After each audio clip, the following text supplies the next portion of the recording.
Here with Asa Newell, projected first-round pick in the 2025 NBA draft. Asa, how you doing here in Chicago, man? I'm doing amazing. I've been having a great week here in Chicago. Weather's good. Can't complain. I mean, the weather's beautiful outside our window right now. It's a little cloudy, but the sun's out. It feels good. It's getting warmer. Hopefully, no thunderstorms as there could be, but it's feeling good right here in Chicago. It was nice. We got Lou Malnati's pizza Okay. earlier today.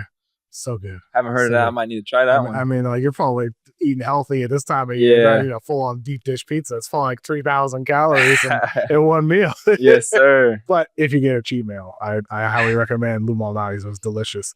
For someone who has never watched Asa Newell play, how would you describe your game to them? I would just say I'm very fiery. Really explosive athlete, can contribute on both sides of the floor, offensive and defensively. Floor spacer, can switch on multiple positions. Seems like you know yourself well. Who would you compare yourself to then? Like former or current NBA players? Former, I would say Chris Bosh. I get that comparison a lot. Lefty, can guard, shoot the three ball, and also punish small defenders. I mean, you said shoot the three ball. That's something you shot below 30% from three this past year. Georgia, lower volume guy. Is that like the main thing you're really working on right now is three ball? Yeah, I felt like my story wasn't told at Georgia. This summer I've been in the gym. My shot is super consistent, and I'm really excited to showcase my skills during pro day in this pre-draft process. So like when it comes to like talking to teams or, you know, what you read online, whatever it might be, what do you think is like most misunderstood about your game? What do people get wrong the most? Trying to put me, at the 5 position. I'll say I'm a 4. Someone who can play with another big and also my 3-point shot.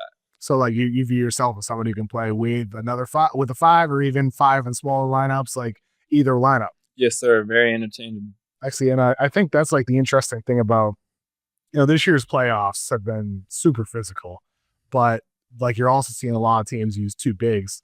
Minnesota, obviously Gobert and Naz Reid, or Gobert and Randall, or Reid and Randall, like different combinations. The Knicks sometimes using Cat with Mitchell Robinson, the Rockets with Şengün and Adams, like up and down the line. There's a lot of teams using 2 bigs. Mm-hmm. So I feel like a big like you with your versatility entering the league at a perfect time. As you watch the league and you're seeing more of these like 2 big lineups really come back, what have been your observations of watching these playoffs and the league as a whole right now? Well, I think that, Georgia prepared me super well for this moment, and we played a 2 big lineup as well, and, just getting my feet wet under that area. And also at Montverde playing with Derek Queen. This is something I've been preparing for my whole career, basically, and now I'm taking the biggest step, which is the NBA, and they're starting to come back to that.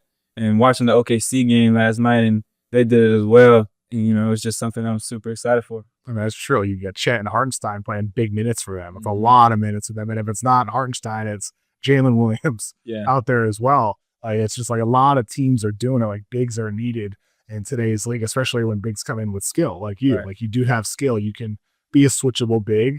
If the shot develops, that's going to open up your game a lot. Is it necessary for you to develop a 3-pointer?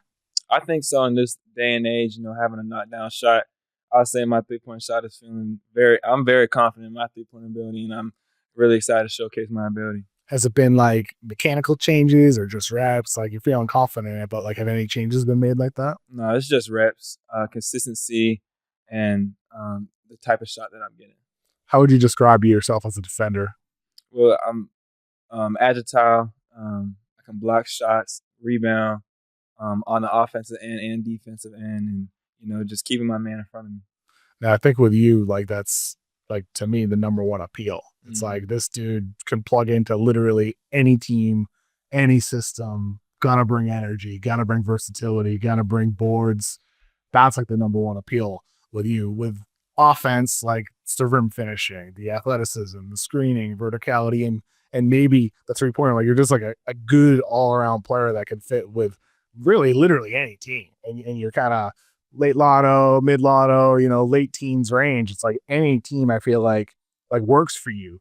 Now, when it comes to like on the long term for your development, other players, you mentioned Chris Bosh as somebody people compare you to, but are there players you watch and try to take things from their game that you want to install over time? Well, Jaren Jackson's ability, to guard multiple positions, handle the rock, shoot the 3 ball as well. And also, I like to look at Giannis a lot, but just the way that he's getting downhill and his progression going into the league, He was skinny, and now he's an NBA champion. And, just watching his progression is something that I look forward to. Gotta bulk up like him. Gotta get strong. Something like that. Develop the handle over time, right? Yep, exactly. Yeah, I mean, like, it's funny. Like, you ever watch like old Giannis videos of him when he was playing in Greece? I haven't.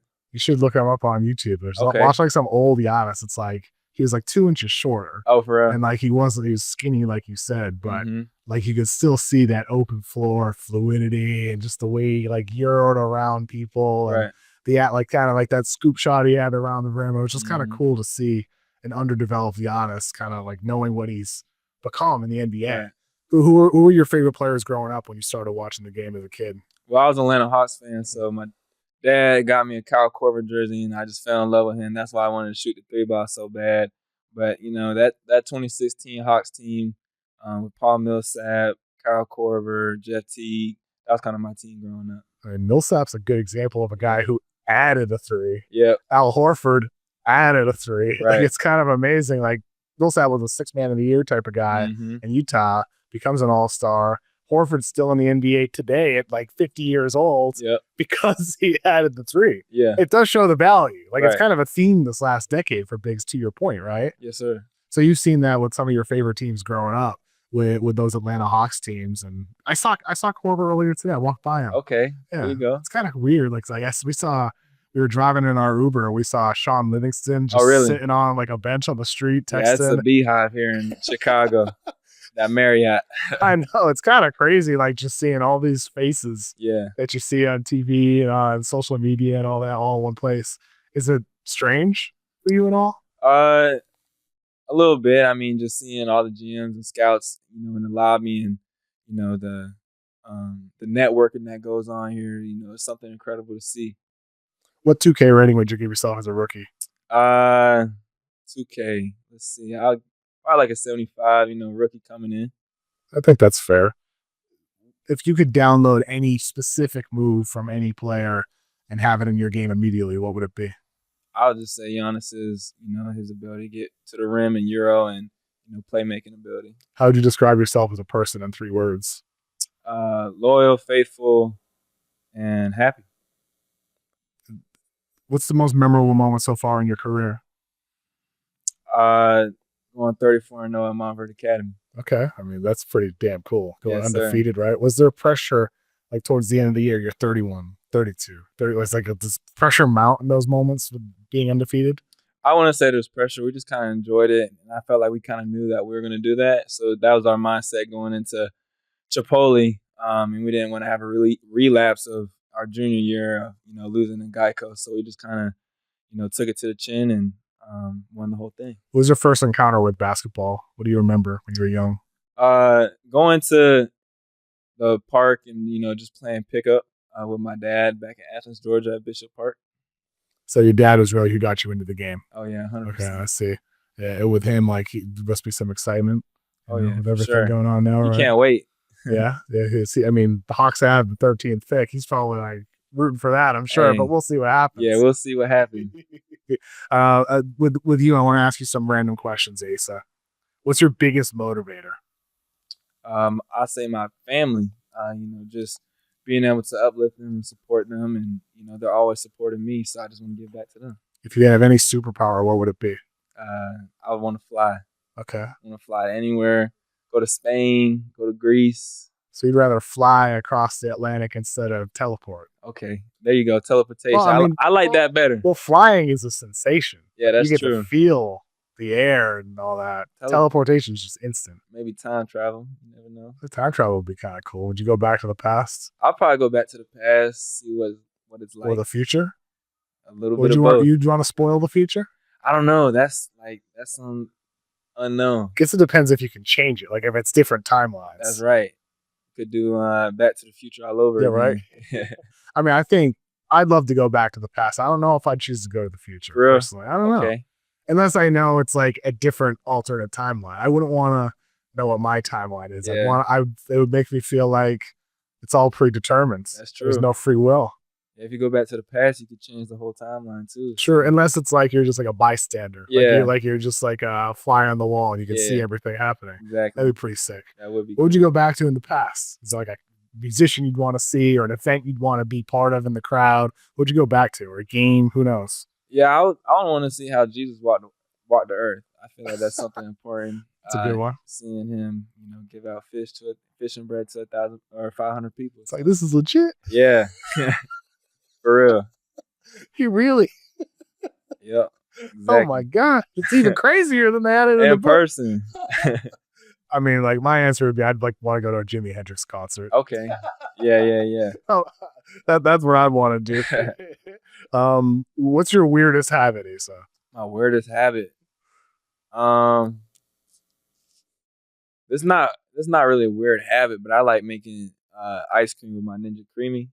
I like making protein ice cream. I heard about those. You gotta get because I'm trying to lose this belly. Yeah. And some YouTuber I watch, like I stole a recipe of how to cook like a healthy burrito, and he's got that same ice cream machine. Oh, for real? I didn't know there's such a thing as like healthy protein ice cream. Yeah, if you just get like a muscle milk or any sort of protein milk, you put some gelatin in there, and you stir it up. You freeze it overnight, and then you put in your Ninja Creami the next morning, and it stirs it up. And it's perfect. It's like what, like 200 calories or something? 200 calories, 24 grams of protein. Great late night snack. That's crazy. Yes, sir. It seems like a cheat. It doesn't seem possible. Yeah, it's a cheat. It's a cheat code. That's crazy. So you like doing that? How long you been using that? I actually got it for Christmas, so I just been cranking them out. You're probably getting like good at it, right? Oh yeah, for sure.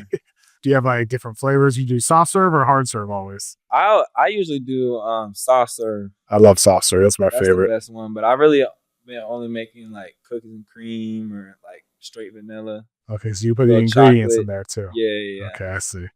And I'll have to get one of those in my this summer as I try to get healthy like an NBA athlete. Is there any music you listen to that would surprise people? Not really. I mean, nah, I wouldn't say that. I said I would go to a Hendrix concert. Like, you're not listening to Jimi Hendrix? Nah, I'm not. Pink Floyd? Nah. No. Pretty standard. Okay. All right. Like, what's your favorite artist? I like Lil Baby, Drake. Okay. I like some Drake. Okay. But I don't really know any Lil Baby, except for the song with Dua Lipa. Okay. Yeah, I know that. I love Dua Lipa. Yes, sir. I love Dua. What's your biggest pet peeve? Oh, pet peeve. This is a good one. Probably when someone's chewing with their mouth open or just like making overly like weird noises with your breath. I don't like that. Pretty weird. You ever watch the show Black Mirror? See, that's on Netflix, right? Yeah. Yeah, I watched like a couple episodes. There's this episode, I think it's Hang the DJ, it's called. Mm-hmm. And in the episode, it's like a simulation where like you download an AI version of yourself and it puts you in a simulation to find the love of your life. Oh wow. It's like a dating app in the future. And the girl goes into this app and she dates a guy in this simulation where he takes sips of water. Every time he takes a sip. Oh man. That's what you're talking about, right? Like red flag right there. And like in the show, she gets so sick of it. Oh, for real? Every time like he does it, huh? Like she thinks he's the one at first, and then every time. So you saying that made me think about it. That's bad news right there. I know, you got to get rid of that person, right? Yes, sir. What do you do besides basketball? I mentioned Black Mirror, TV. Like, what do you do when you're not hooping? I like fishing a little bit. In the summertime, I used to go to Coach White's house with RJ Godfrey, Jordan Key, my brother, and just fish. I'm not like a professional fisher or any of that stuff, but I like fishing. I like watching TV shows, like playing the game. What shows? Right now, kind of been watching the 100 right now. It's about these kids who were in space, who were born in space, and on Earth there's like a bunch of radioactive stuff going on, and they got to come back and repopulate the Earth. You should watch that episode of Black Mirror. You don't need to watch like every episode, but the episode of Hang the DJ. Okay. I feel like we're closer to that reality than you would think. Yeah. Hey man, you never know. Uploading an AI version of yourself. Would you ever do that? I personally wouldn't. No? Yeah. I'd be too scared to. You never know what these AIs might come real. I know. Seriously, right? Yeah. I know. Could download it into a robot Asa. I'll stay away from that. Last question for you, Asa. What do you love most about the game of basketball? I just love the grind, like I have a deep love for the game, getting in the gym, just seeing the progression of getting better over time. Like looking back, from my 8th grade year to my senior year and to now being in the pre-draft process, it's just been, amazing process and just, not taking any day for granted. Appreciate you joining me today. So Yes, thank you, sir. man. Thank you so much.